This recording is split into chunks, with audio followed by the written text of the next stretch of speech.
Oke, terima kasih. Oke.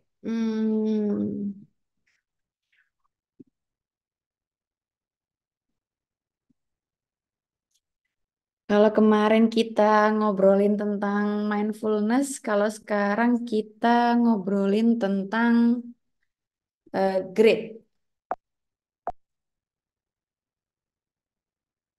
Oke. Assalamualaikum warahmatullahi wabarakatuh.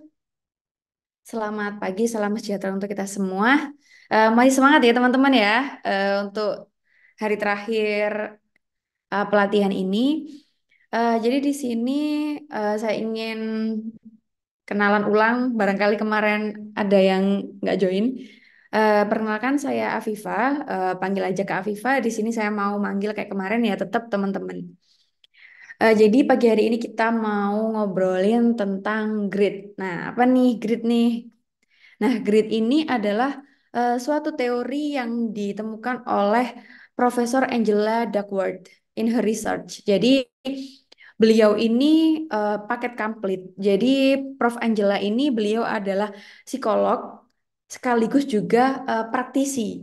Jadi beliau itu seorang profesional, beliau kerja di eh, McKinsey, yang mana McKinsey ini adalah perusahaan perusahaan besar yang bergerak di bidang eh, research and development. Beliau ini kebetulan di bidang eh, consulting SDM gitu ya.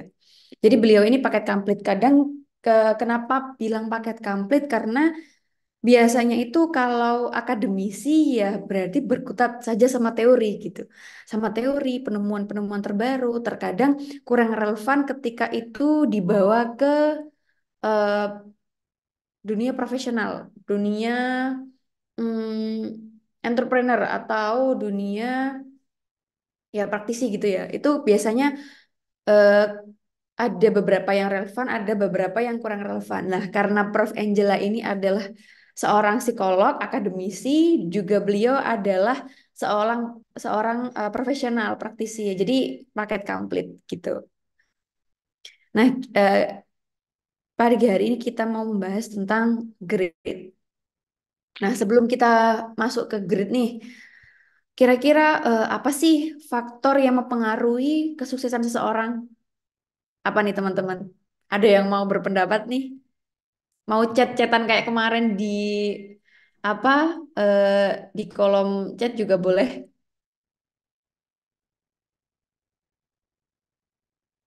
atau langsung open mic juga boleh banget.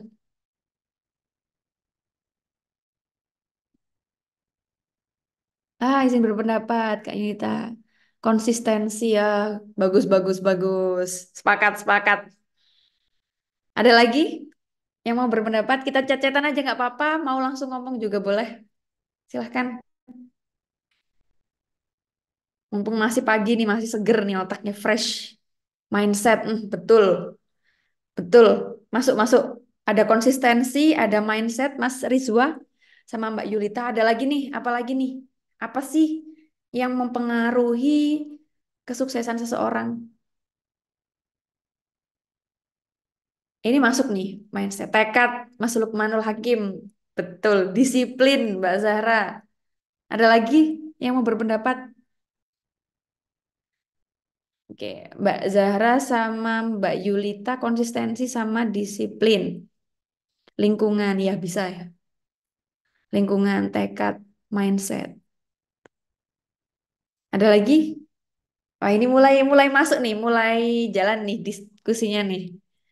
Saya senang kalau teman-teman aktif kayak gini. Peluang, ya bagus peluang. Peluang ini bisa.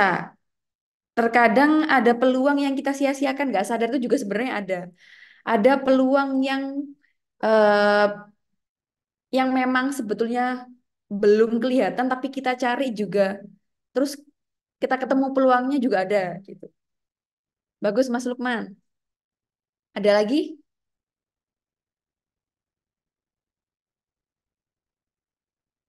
Oke, sambil jalan ya. Jadi baik. Masuk teman-teman. Jadi ini relate banget yang pendapat teman-teman sama materi kita hari ini. Nah, gini. Jadi tentang grid, masih tentang grid. Tentang grid ini jadi Prof.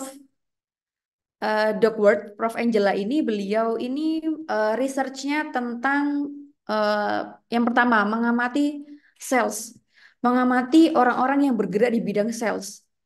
Dulunya orang-orang yang bergerak bidang sales ini dia bisa eh, mencapai target dengan sangat tinggi. Gitu. Akhirnya Prof. Angela kepo nih, kenapa nih? Oh, apa ya yang menyebabkan orang bisa bisa apa ya reach sales sebegitu banyaknya gitu. Akhirnya beliau research di sana. Kemudian yang kedua, spelling bee. Jadi spelling bee ini di Amerika merupakan suatu kontes spelling yang cukup bergengsi. Kemudian di sana ada orang-orang yang memang eh, menjuarai di spelling bee ini. Nah, akhirnya Prof. Angela juga kepo nih, apa sih yang apa yang bikin orang-orang yang menang di kontes spelling bee ini bisa reach out sampai di juara gitu. Kemudian eh, ada juga di Ivy League students. Ivy League student itu kayak Harvard, terus di apa di Oxford gitu. Jadi di kampus-kampus ternama itu ada nih masuknya kan nggak mudah ya. Masuk masuk di sana kan nggak mudah. Tapi apa sih yang bikin orang-orang yang sekolah di sana itu bisa lulus tepat waktu dan lain sebagainya nih? Apa nih yang bikin apa nih faktor yang bikin mereka bisa struggle, bisa lulus tepat waktu dan bisa mencapai hal-hal hal-hal yang apa ya, yang lain gitu. Akhirnya Prof. Angela nih kepo kepo juga beliau. Akhirnya eh, Prof. Angela juga sempat research di sini. Kemudian eh, di Special Forces atau di military service. Jadi kalau di Amerika ini ada military service, dia itu susah untuk masuk di military service-nya itu. Tapi ketika sudah masuk, dia ada pelatihan, serangkaian pelatihan yang emang benar-benar nguras tenaga banget. Kemudian eh, ya pokoknya susah lah gitu dalam menjalankan trainingnya tuh susah banget gitu. Jadi orang yang bisa eh, sampai lulus di trainingnya ya dia menjadi anggota dari military service dari Amerika itu sendiri gitu. Nah, Prof. Angela juga apa ya yang bisa bikin orang itu bisa struggle, bisa sampai di titik di mana mereka itu lulus gitu. Jadi Prof. Angela itu kepo sama eh, apa ya, sama orang-orang yang bisa struggle sampai di titik akhir gitu. Kemudian setelah researchnya itu, kekepoannya itu ditemukan bahwa eh, dari 100% eh, sales yang bisa reach sales banyak banget itu tadi, ternyata 55 setelah 6 bulan 55%-nya tuh dia pergi. Akhirnya tinggal 45 orang yang dia bertahan di posisi itu. Nah, kemudian yang kedua, yang spelling bee, ternyata hasil risetnya itu verbal IQ-nya dia itu mempengaruhi performance dari anak-anak yang menang tadi gitu. Tapi ternyata nggak cuma verbal IQ-nya saja yang pengaruhi performance, tapi ada sesuatu hal yang lain yang lebih mempengaruhi performance-nya, yaitu apa? Grade. Kemudian, jadi selanjutnya di Ivy League students, jadi kalau masuk, jadi nilai SAT itu kayak ibarat kita kayak SBMPTN gitu ya. Jadi nilai tesnya ketika nilai tes si anak ini tadi itu tinggi, ternyata tidak berkorelasi, ternyata tidak sejalan dengan grade-nya gitu. Ternyata meskipun ada anak-anak yang punya nilai SAT tinggi, tapi punya nilai grade yang rendah. Nah, anak-anak yang bisa lulus tepat waktu, kemudian bisa mencapai sesuatu hal yang lain ketika mereka melakukan studi di Ivy League Student Study, dia itu ternyata eh,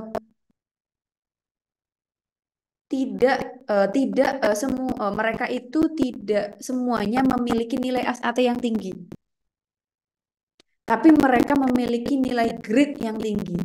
Malah sebaliknya, ketika anak-anak yang memiliki nilai tinggi ketika tes itu ternyata eh, karena dia memiliki grade yang rendah, maka mereka itu tidak tidak termasuk anak-anak yang lulus tepat waktu, atau lulus tepat waktu cuman tidak memiliki capaian-capaian yang lainnya ketika melakukan studi di sana gitu. Jadi ternyata SAT sama grade ini tidak ada korelasinya gitu. Nah, kemudian di special forces yang di militer tadi. Nah, dari 1218 kandidat, ternyata ada 71 orang yang drop out.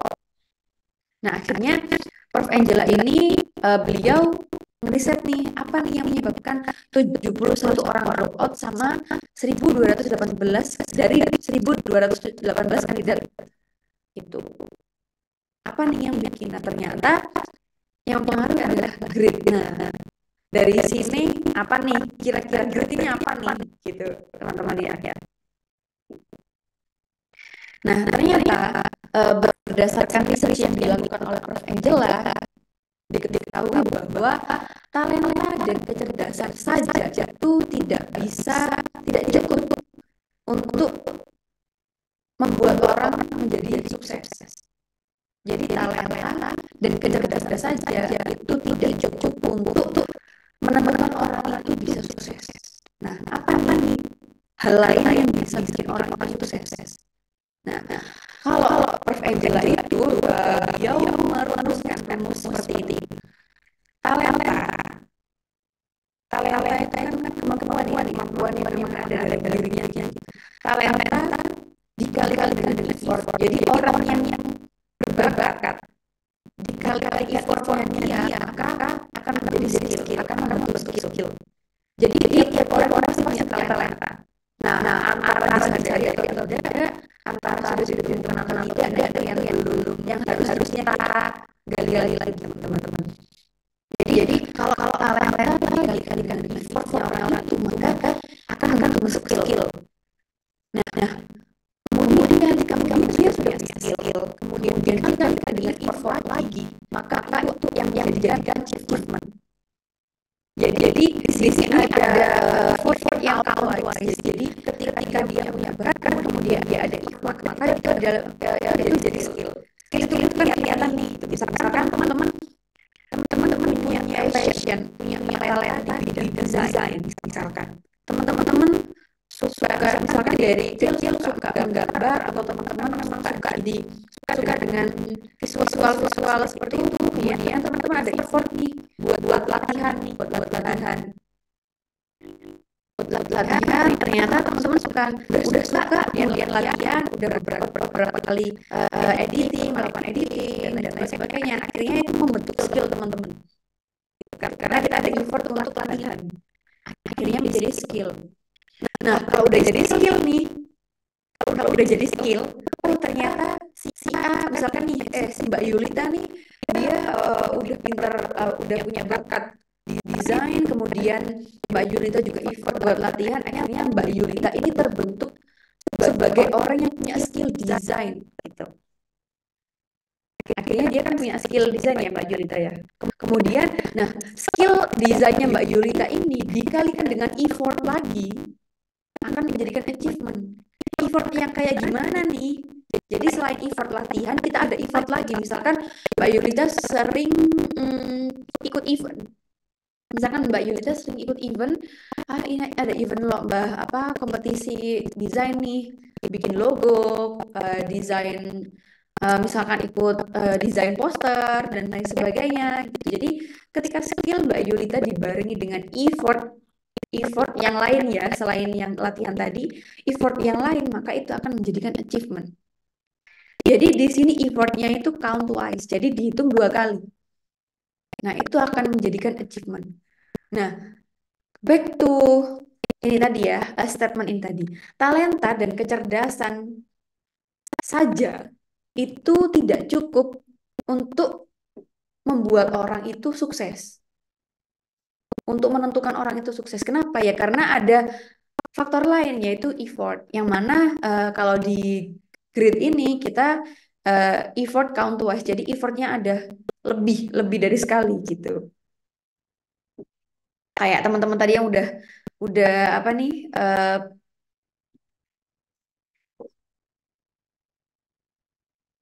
Nah ini eh, nah ini ada konsistensi, ada mindset, ada tekad, ada disiplin. Mungkin juga lingkungan juga ada, peluang juga ada. Nah, peluang ini tadi kan eh, kadang peluang itu muncul di depan mata, tapi ada juga yang peluang itu kita cari. Nah, kalau kita mencari berarti kan ya effort lagi gitu. Oh iya, Kak Ronaldo ini juga apa pernah membahas tentang apa grit ini gitu. Kemudian, nah sekarang kita eh, masuk ke gritnya nih. Nah, grit ini adalah the combination of passion and perseverance for long-term goals. Jadi, Prof. Angela Duckworth ini in her research mendefinisikan grit adalah kombinasi dari passion dan perseverance for long-term goals. Jadi, di sini ada beberapa yang perlu kita highlight yaitu passion, ada perseverance, untuk long term goals, untuk goals jangka panjang, untuk tujuan jangka panjang.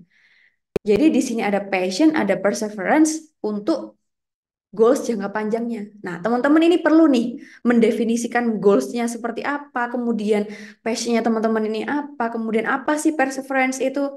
Perseverance adalah daya juang. Karena effort itu kan kalau effort itu kan termasuk daya juang ya. Oke, ini adalah definisi dari grit itu sendiri. Nah, sekarang kita masuk nih. Tadi kan ada highlight passion dan perseverance. Nah, kalau kita bicara tentang passion, jadi di sini adalah sustain interest and enthusiasm over time. Jadi, tiap orang pasti punya passion masing-masing. Misalkan ada orang yang dia tuh passion di public speaking, misalkan. Oh, dia ini bagus nih di public speakingnya. Terus dia juga eh, s- apa ya mungkin dari kecil memang terbiasa ikut misalkan ya ikut apa lomba-lomba kayak speech, telling story, atau dia terbiasa berargumen dengan orang tuanya. Akhirnya ketika dia sudah terbiasa berargumen, dia sudah terbiasa untuk eh, apa ya mengungkapkan pendapatnya, mengungkapkan isi kepalanya, otomatis dia akan lebih terlatih public speakingnya. Ada lagi orang itu yang suka passionate di bidang desain misalkan. Ada orang yang memang suka editing. Misalkan nih karena dia emang suka dengan visual, akhirnya oh kayaknya kok editing kayak gini, gambar kayak gini kok kayaknya asik ya bagus.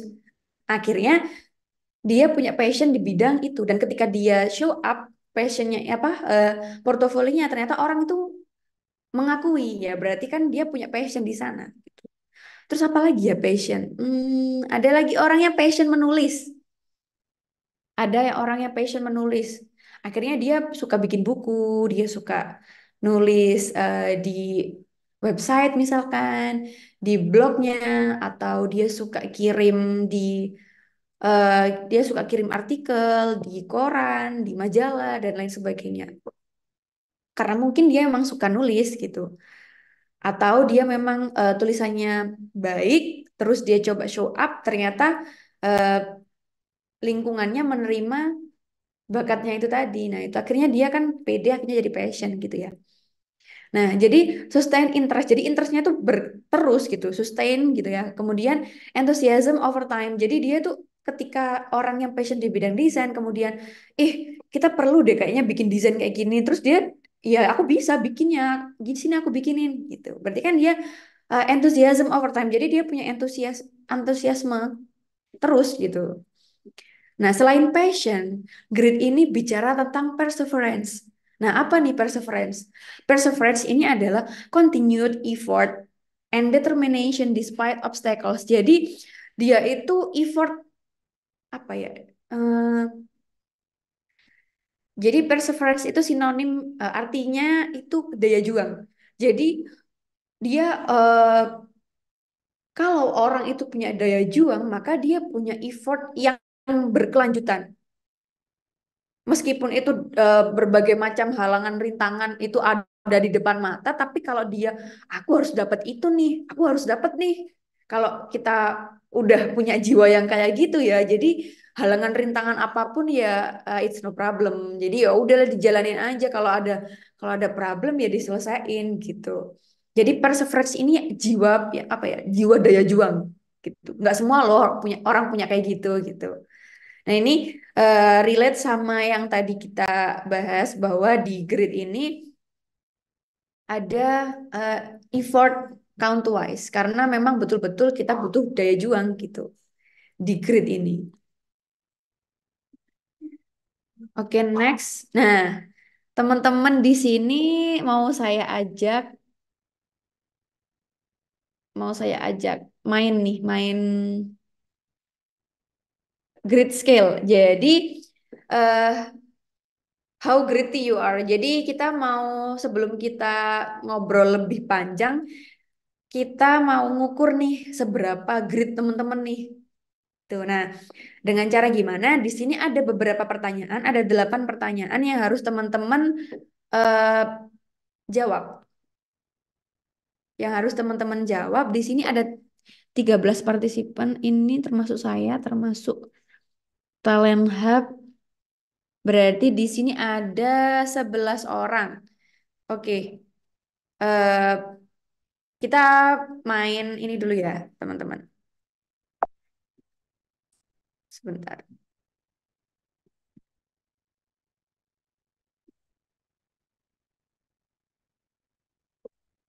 Nah, jadi teman-teman di sini, bisa dibuka handphonenya, note-nya, atau di sebelah kanan kiri teman-teman ada kertas dan ballpoint atau pensil, boleh diambil, atau tinggal buka ponselnya juga bisa di note.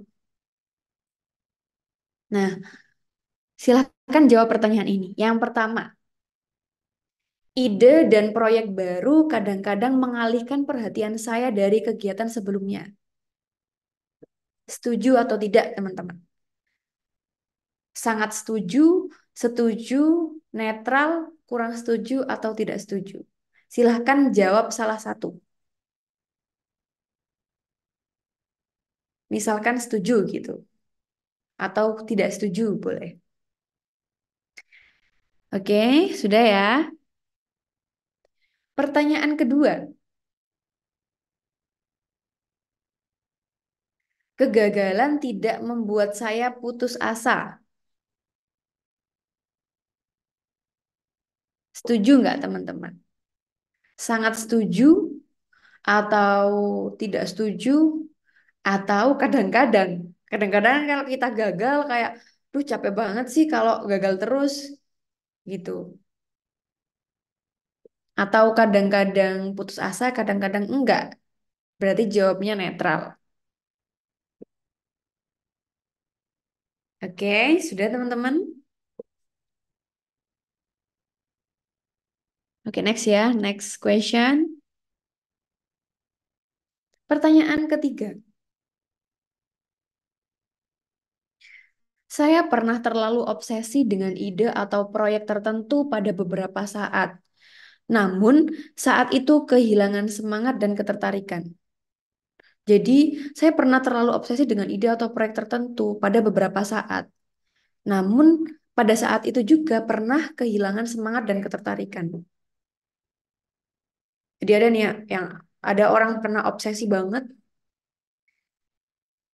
untuk beberapa saat, kemudian setelah saat itu selesai, terus dia langsung kehilangan semangat dan ketertarikan. Oh, kayaknya nggak jadi deh, itu kayaknya nggak jadi deh. Gitu. Padahal kemarin udah obsesi banget nih mau mau ngelakuin itu. Setuju atau tidak atau netral teman-teman.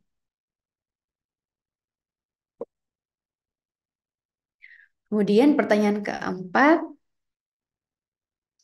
saya adalah seorang pekerja keras. Nah, setuju nggak teman-teman? Yang bisa menilai kan diri kita sendiri ya. Kadang pantang menyerah, pekerja keras, kadang eh, mager gitu. Boleh nih teman-teman, sangat setuju atau tidak setuju atau netral. Oke, next question. Saya sering menetapkan sebuah tujuan, kemudian tiba-tiba mengejar tujuan lain. Nah, ini tipe teman-teman nggak? Setuju atau tidak setuju?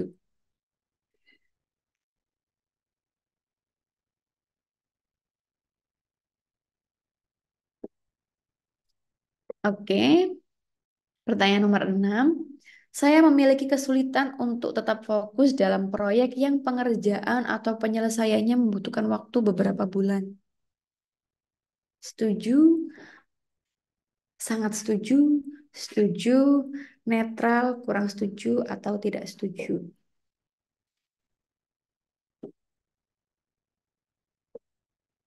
Kadang kan ada orang yang proyeknya karena terlalu lama jadinya eh, kita susah fokus gitu kalau proyeknya terlalu lama.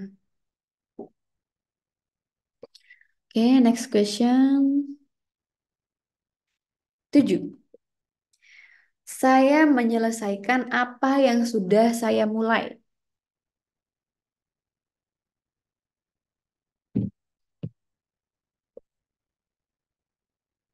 Apakah teman-teman setuju atau tidak?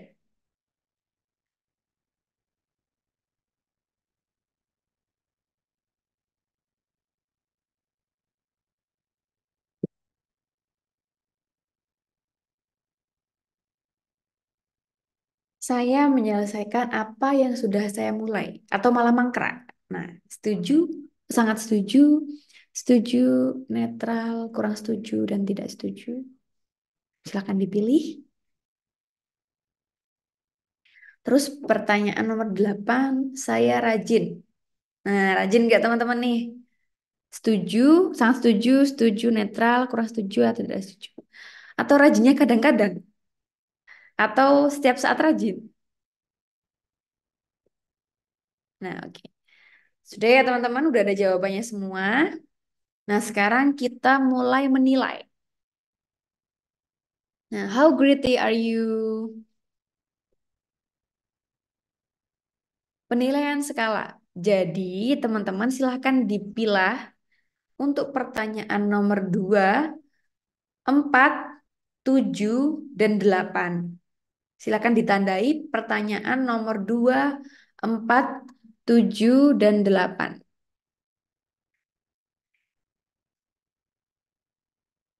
Nah, untuk pertanyaan nomor 2, 4, 7, dan 8, kalau teman-teman menjawab sangat setuju, silahkan dinilai 5. Kalau teman-teman menjawab setuju, silahkan dinilai 4. Kalau teman-teman menjawab netral, silahkan dinilai 3. Kalau teman-teman kurang setuju, silahkan dinilai 2. Dan kalau teman-teman tidak setuju, silahkan dinilai 1. Oke, bisa dipahami ya? Kemudian untuk pertanyaan nomor 1, 3, 5, dan 6, silahkan dinilai sebaliknya. Kalau teman-teman menjawab sangat setuju, silahkan dinilai 1. Kalau teman-teman menjawab setuju, silahkan dinilai 2. Kalau teman-teman netral, silahkan dinilai 3. Kalau teman-teman kurang setuju, silahkan dinilai 4. Dan kalau teman-teman tidak setuju, silahkan dinilai 5. Oke. Kalau sudah, silahkan ditotal. Dari pertanyaan 1 sampai 8, silahkan ditotal.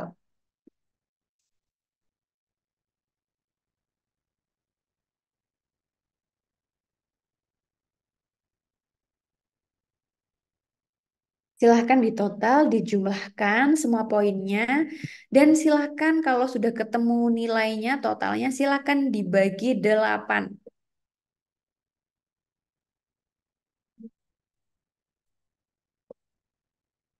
Oke. Nilai maksimum pada skala ini adalah 5, yang berarti sangat tekun. Dan nilai minimum adalah 1, yaitu sama sekali tidak tekun. Nah, teman-teman yang mana nih? 5 atau 1? Atau 4,5? Atau 4? Atau 3? Atau 2? Atau 1? Nah, jadi kalau skalanya 5 kan, nilainya maksimal 5 berarti kan sangat tekun. Kalau 4 atau 4,5, berarti kalau antara 5 sampai 4,5 berarti kurang tekun. Kalau berarti kalau eh, lebih dari 3 sampai kurang dari 5 berarti kurang tekun. Kalau 3 berarti biasa saja, sedang-sedang saja.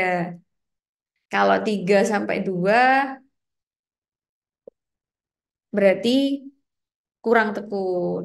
Kalau sampai 1 berarti tidak tekun.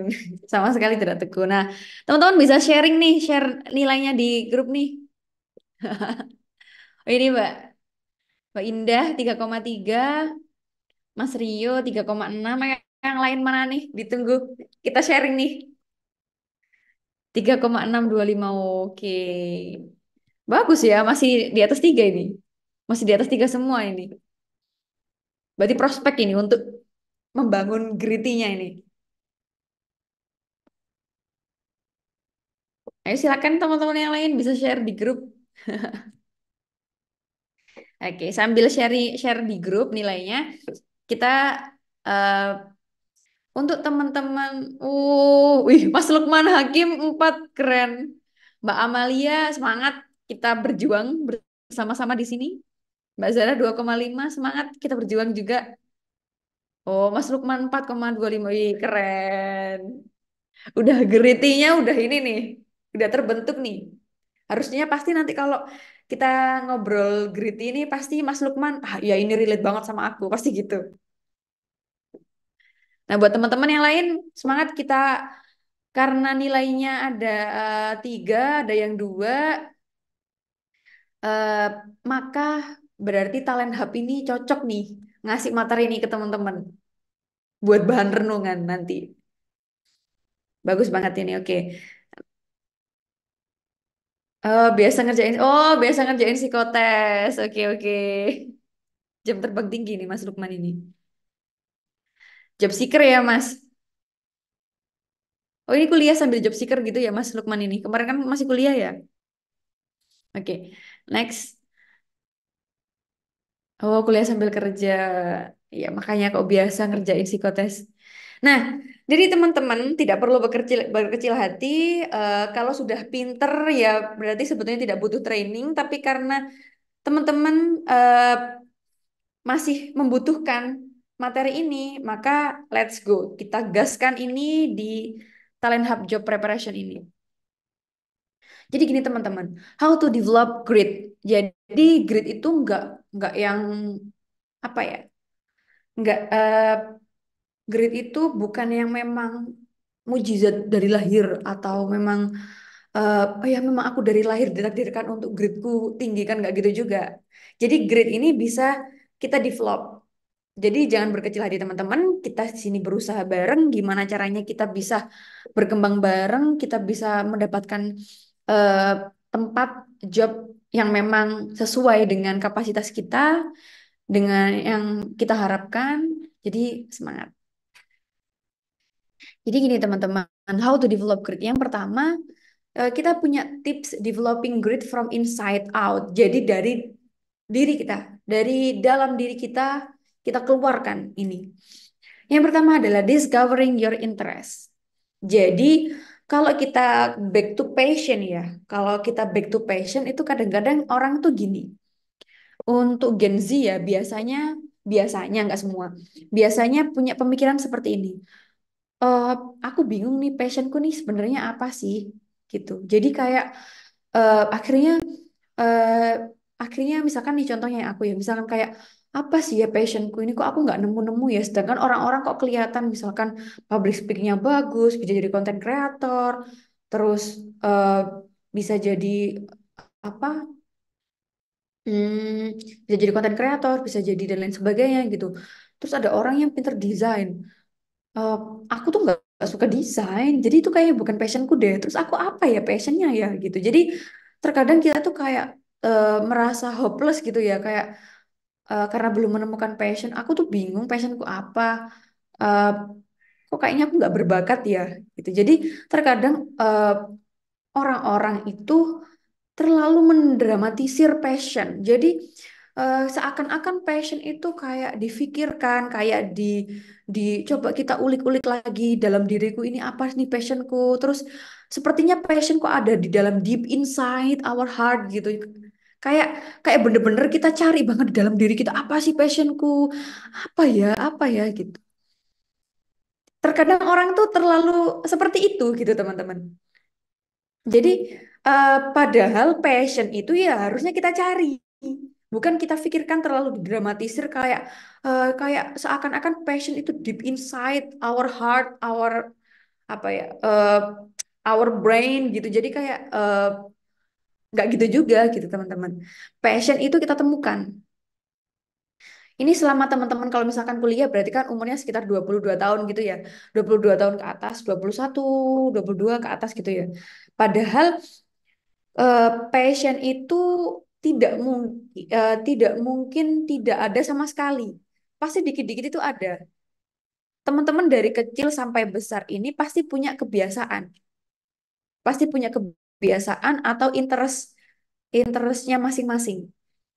Contoh, misalkan oh aku suka lihat konten kreator orang masak misalkan. Atau aku suka konten kreator yang berbau kayak redaksi-redaksi gitu. Misalkan kayak suka lihat narasi, suka lihat kayak reporter-reporter gitu. Atau eh, aku nih suka masak gitu. Atau aku nih kayak masak itu sesuatu yang asik aja. Terus ketika aku masak, orang itu ketika aku bikin masakan, kemudian dikasihkan ke orang, orang itu mengapresiasi masakanku. Dan aku menjalaninya juga enjoy gitu. Atau aku kuliah misalkan nih teman-teman udah kuliah nih, aku kuliah di jurusan apa ya misalkan ya, kuliah di jurusan hukum nih misalkan, atau kuliah di jurusan accounting misalkan, akuntansi ya misalkan accounting gitu ya. Jadi kayak ternyata accounting ini menyenangkan gitu. Ternyata accounting ini menyenangkan. Cuman aku belum dapat kerja aja gitu. Jadi aku belum bisa apa ya mendeliver kesukaanku ini atau mendeliver apa ya kesenanganku ini gitu. Nah, kita cari teman-teman. Passion, interest itu kita cari. Spend time to explore and discover your interest. Jadi teman-teman di sini kan misalkan lagi job seeker nih atau kuliah sambil kerja. Kalau udah kerja kan enak ya. Atau bisa jadi kuliah sambil kerja nanti pengen pekerjaan lainnya. Nah, di sini teman-teman eh, kita cari, kita cari kita sebenarnya ini interest di mana gitu. Passion dan passion itu jangan terlalu saklek ya teman-teman. Jangan terlalu apa ya? Jangan terlalu eh, apa ya, jangan terlalu saklek kayaknya aku sukanya di bidang desain jadi aku nggak bisa yang lain gitu. Itu teman-teman udah menutup jalan-jalan rezeki yang lain gitu. Jadi kita harus open mind, kita harus open mind. Dunia itu nggak mengikuti kita gitu. Jadi eh, jangan jangan dikira eh, dunia itu mengikuti apa yang kita mau gitu. Coba di sebaliknya diputer dibalik, kita mengikuti apa yang dunia mau. Oke, dunia maunya kayak gini, eh, our society maunya kayak gini. Oke, aku bisa lah ngikutin itu gitu. Oke, aku bisa. Jadi di sini kita temukan teman-teman passion, interest itu kita temukan. Spend time. Jadi kalau misalkan teman-teman lagi job seeker, spend waktu teman-teman buat merenungi. Aku nih suka apa sih sebetulnya? Kalau misalkan teman-teman, aku kok suka ya lihat teman-temanku yang misalkan konten kreator tentang makeup atau konten kreator tentang traveling gitu. Jadi coba teman-teman define eh, interest teman-teman, temukan passion teman-teman. Oh ini apa aku harus kayak gini aja ya? Karena aku kemarin misalkan kayak aku sebenarnya bisa make up. Aku misalkan sebenarnya aku pinter make up sih sebetulnya. Cuman nggak aku show show apa aja. Aku juga sering ngikutin konten kreator makeup misalkan. Terus aku juga tahu loh misalkan ini untuk cewek ya biasanya ya. Aku juga tahu loh Kak, harusnya step-step makeup itu kayak gimana aja. Harusnya ini dulu, ini dulu, ini dulu, ini dulu gitu. Jadi dari apa ya? Kalau makeup itu saya juga kurang kurang paham karena saya tidak menggeluti di bidang makeup. Misalkan contohnya kita harus ada primer dulu nih. Habis ada primer harus dikasih apa ya namanya foundation ya foundation dulu apa gimana gitu jadi aku tahu sebetulnya untuk step-step makeup ini kayak gimana gitu terus aku sering lihat konten kreator tentang makeup terus aku suka dan aku pengen jadi orang itu gitu nah berarti kan teman-teman udah menemukan nih interestnya kayak gimana gitu kemudian ternyata eh, ketika teman-teman apa searching nih mulai nge-YouTube how to be eh, apa konten kreator how to apa eh, apa ya how to be a public speaker how to be jadi kayak teman-teman itu mulai mulai apa ya mulai menentukan mulai mendefinisikan interest teman-teman setelah terdefinisi interest teman-teman maka usaha yang dilakukan adalah bagaimana interest ini dia eh, mulai kita bisa show up kan kita show up jadi eh, aku nih pengen jadi konten kreator kayak gitu coba deh gitu. Jadi kayak meskipun aku nggak pede tapi ya kita coba dulu gitu ya kalau sudah terdefinisikan interestnya ini kemudian kita deepening with practice tadi ya kalau misalkan sudah ditemukan maka kita praktis itu banyak banget medianya teman-teman coba teman-teman sebelum show up bikin video sendiri misalkan kayak ya udah bikin video sendiri sama handphone mungkin sama kamera handphone terus teman-teman kayak coba eh, menerapkan yang udah teman-teman search misalkan kayak how to be a content creator misalkan gimana caranya membuka membuka percakapan gimana caranya berinteraksi dengan audiens bagaimana caranya eh, kan kalau konten kreator itu kan timingnya harus pas ya apa sih namanya itu saya lupa jadi kayak gitu jadi teman-teman kan udah belajar nih akhirnya praktis teman-teman praktis di handphone kalau teman-teman lihat udah kayak ini kayaknya udah proper deh kalau di share coba di share ya memang agak kalau orang yang nggak biasa kayak nggak pede sih kalau misalkan di sana ya kok nggak pede jadi ya it's okay ya namanya juga usaha ya praktis ya kalau kita nggak show up kan itu ke lingkungan kita nggak ada orang yang tahu kalau teman-teman punya interest dan punya passion di bidang itu gitu teman-teman gitu jadi perlulah meminta pertimbangan satu dua tiga orang kalau misalkan ini cocok nggak sih udah bagus belum gitu jadi kalau misalkan udah bagus kan kita show up kan eh, apa yang apa portofolio kita apa passion kita apa interest kita biar apa biar orang-orang itu tahu biar orang-orang itu tahu kalau misalkan orang-orang itu sudah tahu maka misalkan eh, Mbak Yulia ini adalah misalkan konten ternyata Mbak Yulia ini konten kreator di bidang makeup nih ternyata dia punya passion di bidang makeup gitu. Nah, praktis ini bisa pakai bisa kayak gitu atau bisa ikut apa namanya pelatihan-pelatihan atau bisa ikut eh, kontes atau bisa applying kayak apa ya? Misalkan eh, ada job-job apa ya? Jadi ada apa namanya lowongan-lowongan di bidang makeup atau memang ada misalkan konten kreator misalkan contohnya yang di bidang makeup misalkan Tasya Farasya nih lagi open recruitment untuk tim tim YouTube-nya. Nah bisa bisa ikut gitu. Jadi kalau teman-teman sudah define, sudah menemukan interestnya, pasti teman-teman akan selalu mengikuti perkembangan dari bidang tersebut. Itu pasti, itu pasti, itu pasti. Nah, kalau misalkan contohnya saya tuh suka di bidang public speaking, tentang research, tentang personal development gitu. Jadi yang saya ikutin ya orang-orang yang berkecimpung di bidang itu gitu. Jadi saya tuh misalkan saya yang sering saya ikuti ya tadi ya Mas siapa tadi Mas Rizwa. Jadi jadi Ronald. Jadi eh, saya tuh mengikuti juga konten kreator namanya Ronald. Eh, saya Najwa Shihab. Jadi kan reporter dia. Tapi saya suka bagaimana cara dia mendeliver informasi, bagaimana caranya dia eh,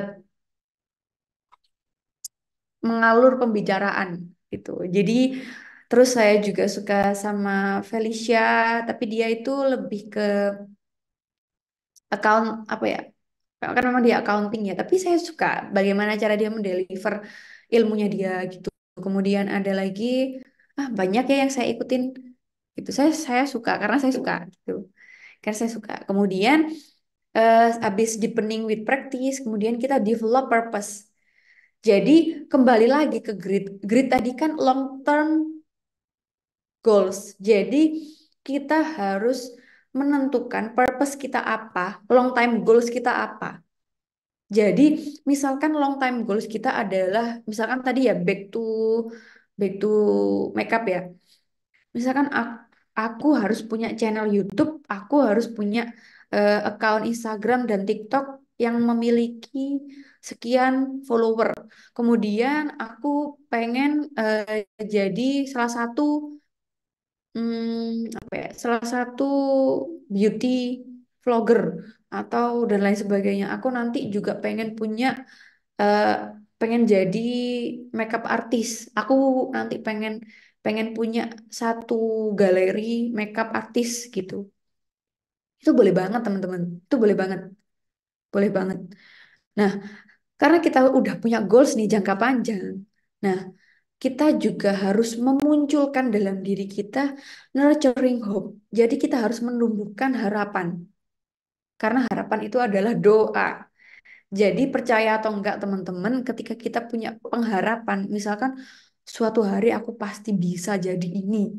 Suatu hari pasti aku uh, bisa ini gitu. Jadi suatu saat pasti aku bisa mendapatkan ini. Itu adalah harapan, teman-teman. Itu adalah harapan, believe that you can address challenges and make things better. Jadi, teman-teman, dari interest tadi, dari passion tadi, gimana caranya teman-teman itu berharap bahwa interest teman-teman itu bisa mencapai goals teman-teman, gitu. Ibaratnya itu doa lah ya. Kalau di apa ya kaum beragama itu kan bahasa lainnya adalah doa. Jadi betul-betul itu teman-teman tanamkan deep inside your heart bahwa kita tuh bisa seperti apa yang kita inginkan. Kadang teman-teman gini, kadang kita itu terlalu pesimis dengan diri kita sendiri gitu. Kadang-kadang kayaknya itu nggak mungkin deh aku bisa sampai kayak gitu. Ya karena omongannya yang kayaknya aku nggak mungkin itu jadinya nggak mungkin beneran gitu teman-teman. Jadi apa yang sudah teman-teman set goalsnya ya silakan dikejar itu, silakan dikejar sampai dapat. Setidaknya kalau nggak dapat apa goalsnya itu pasti di bawahnya itu. Dan kalau bawahnya itu pasti kan nggak not too bad lah teman-teman ya. Jadi itu yang perlu teman-teman tanamkan di diri teman-teman. Jangan belum-belum udah kayak itu kayaknya udah gak mustahil banget deh kalau aku sampai di titik itu kayaknya nggak mungkin deh kayak aku jadi konten kreator tuh kayaknya nggak mungkin deh aku jadi selebgram itu. Ya itu teman-teman yang mendefinisikan itu sehingga itu yang nggak jadi gitu. Makanya teman-teman sekarang kita bebas, kita bisa mendefinisikan apa yang kita mau. Kita definisikan apa yang kita mau dan kita bisa sampai di titik itu. Gitu teman-teman. Nah, di sini nurturing hope. Jadi kita silahkan silahkan tumbuhkan harapan itu, silahkan didoakan, silahkan eh, apa ya? Buat diri teman-teman dari ujung kaki sampai ujung kepala itu eh, satu visi untuk sampai di apa yang teman-teman set goals-nya tadi. Jadi misalkan teman-teman punya goals A misalkan ya kayak tadi misalkan aku pengen jadi konten kreator di bidang make up kayak gini gitu. Jadi ya berusahalah dari pikiran, dari mata, dari apapun itu yang ada di dalam diri teman-teman itu eh, mau berbondong-bondong mencapai itu. Misalkan contohnya yang ada di benak teman-teman harusnya ya sudah eh, apa ya ilmu ilmu tentang konten kreator makeup apa ya ilmu makeup yang lagi hit sekarang jadi silahkan dipikirkan itu pakai otak teman-teman habis itu silahkan searching searching dilihat didengarkan dicatat gitu jadi fokus fokus sama apa yang ada di pikiran teman-teman nah kalau sudah fokus di situ kemudian lakukan. Pasti tangannya, kakinya. Wah, ini ternyata butuh ini nih, butuh kalau konten kreator tuh butuh bikin konten nih, gitu ya. Jangan mager berarti ya. Jangan mager kayak ayo cobalah kita latihan bikin konten gitu. Ternyata konten itu nggak cukup buat dibuat aja. Ternyata harus ada melewati proses editing juga. Nah, kita mulai masuk ke editing. Jadi teman-teman silahkan gerakkan semua organ-organ, semua indera-indera teman-teman untuk mencapai goals-nya tadi. Gitu, gitu teman-teman ya. Jadi developing grit from inside out itu seperti itu. Nah, next. Nah, ada lagi developing grit from outside in. Jadi dari luar ke dalam. Jadi yang pertama adalah parenting, tapi kalau parenting ini kan kalau misalkan syukur-syukur kalau ternyata sekarang teman-teman eh, bisa jadi orang tuanya sebidang sama passion teman-teman. Misalkan orang tuanya adalah MUA atau orang tuanya adalah model misalkan pernah menjuarai beauty pageant dan lain sebagainya. Bersyukurlah teman-teman. Berarti kan ada mentor nih gitu. Tapi kalau nggak ada ya silakan dicari mentornya. Silakan dicari mentornya. Syukur-syukur mentor offline ya atau kenal. Kalau misalkan nggak cukup, kalau misalkan nggak cukup online maka ya coba kita buat eh, mentor online. Jadi silakan cari eh, role model teman-teman. Kalau misalkan teman-teman gini, misalkan aku tuh suka Tasya Farasya. Kenapa? Cara pembawaannya dia tuh asik kayak slow gitu. Dia nggak terlalu formal kayak, ih apa sih? Jadi kayak kayak kayak apa ya? Asik gitu kalau diajak ngobrol. Kalau kalau ngobrol ngobrol sama audiensnya dia itu kayak enak. Dia sambil cerita-cerita. Silakan dicari role modelnya dan silakan diikuti. Kemudian kalau bisa ya sekarang ada loh kalau misalkan kita ketika kita mau upload di sosmed misalkan kita mention Tasya Farasya atau kita mention siapalah beauty vlogger yang lain. Jadi kan setidaknya itu kita meskipun kita mengcopy kontennya ke Tasya Farasya tapi kan tidak masalah. Sekarang kan banyak ya yang kayak apa ya bahasanya tuh remake remake di TikTok kan banyak ya kayak remake gitu. It's okay ya malah itu yang membawa teman-teman nanti bisa naik. Kenapa? Karena eh, algoritmanya kan karena teman-teman sudah ngetek, otomatis kan teman-teman mudah ditemukan sama orang-orang di seluruh Indonesia dan seluruh dunia ini gitu. Jadi intinya temukan eh, role modelnya. Kemudian training ground. Jadi syukur kalau misalkan ternyata di lingkungan teman-teman itu ada training ground. Misalkan ternyata ada, oh ternyata dari pemerintah nih ada nih kayak eh, training makeup gratis. Atau coba ada di course-course atau pelatihan-pelatihan gratis. Nah coba itu, coba dicari.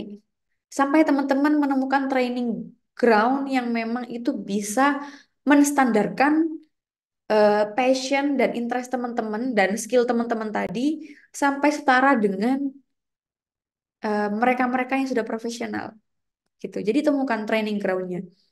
Kemudian culture, silahkan temukan komunitas. Jadi eh, silakan teman-teman menemukan teman-teman yang sefrekuensi atau teman-teman yang sudah senasib dan seperjuangan sama teman-teman. Nah, ketika teman-teman udah jadi komunitas, community, sebentar, teman-teman.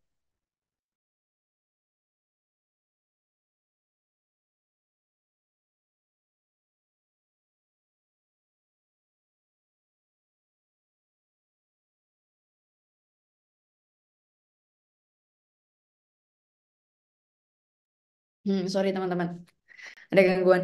Jadi kalau misalkan teman-teman sudah menemukan community, kemudian teman-teman udah menemukan orang yang senasib seperjuangan, maka teman-teman lebih enak untuk sharing dan lain sebagainya gitu. Gitu, nggak ada yang nggak mungkin teman-teman di dunia ini sekarang itu nggak ada yang nggak mungkin. Jadi silahkan temukan passion teman-teman, silahkan temukan apa yang ingin teman-teman reach mumpung masih muda. Kalau bisa eh, temukan passion teman-teman dan apa ya, settlekan kemampuan teman-teman, keprofesionalitasan teman-teman before 30. Jadi ketika setelah umur 30 maka teman-teman akan tinggal tinggal apa ya? Tinggal develop aja gitu. Bukan lagi di fase mencari-cari gitu. Nah, fase mencari-cari dan kegagalannya kita habiskan sekarang pada waktu muda gitu, teman-teman ya. Nah, kemudian di sini teman-teman kita perlu kita ingat lagi bahwa grit ini eh, keti- eh, terjadi ketika passion bertemu dengan perseverance. Jadi ketika kita bicara passion, tadi ya saya ulangi lagi, passion ini bukan sesuatu yang memang sudah ada dari lahir, kemudian eh, something deep inside yang harus digali-gali, dicari-cari, ditanyakan kepada diri sendiri. Bukan teman-teman.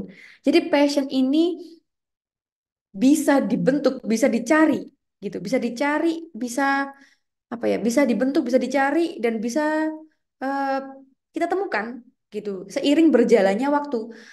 Ketika ada opportunity di depan mata kita, ketika ada apa ya, opportunity, kesempatan, atau ada sesuatu yang memang ada di depan kita, atau sesuatu yang memang kebetulan kita cari atau yang memang lagi kita cari, itu bisa kita temukan lewat situ gitu.